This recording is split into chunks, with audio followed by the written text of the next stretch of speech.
Hi hello வணக்கங்க. நான் இன்றைக்கி வெந்தய குழம்பு செய்ய போகிறேன். அடுப்பில் கடாயை வச்சுருவோம். கடாயை சூடானதும் எண்ணெய் ஊற்றிடுவோம். எண்ணெய் சூடானதும் வெந்தயம் கொஞ்சம் போட்டுருவோம். கடுகு உளுந்து கொஞ்சம் போட்டுருவோம்.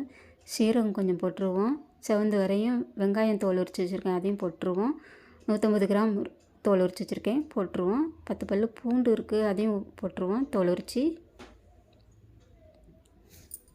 இப்போ நல்லா செவந்து வரணும். கொஞ்சம் கருவேப்பிலை போட்டுருவோம். 150 கிராம் தக்காளி கட் பண்ணி வச்சுருக்கேன், அதையும் உள்ளே போட்டுருவோம். கொஞ்சமாக உப்பு சேர்த்துருவோம் தக்காளி வதங்கிறதுக்கு. நல்லா வதங்கணும் தக்காளி. நல்லா வதங்கிடுச்சு. மசாலா ஒரு 4 டீஸ்பூன் போட்டுருவோம்.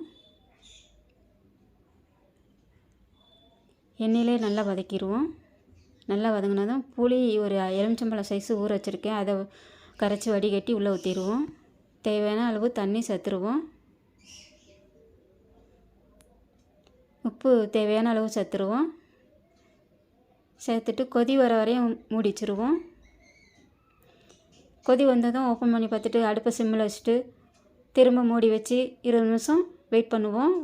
20 நிமிஷம் ஆயிடுச்சு. ஓப்பன் பண்ணி பார்ப்போம். நல்லா சூப்பராக வற்றி வந்துடுச்சு. எண்ணெய் நல்லா கூடி வந்துடுச்சு. சுவையான வாசனை வெந்தய குழம்பு ரெடி. சாப்பாடோடு இது பரிமாறிடுவோம்.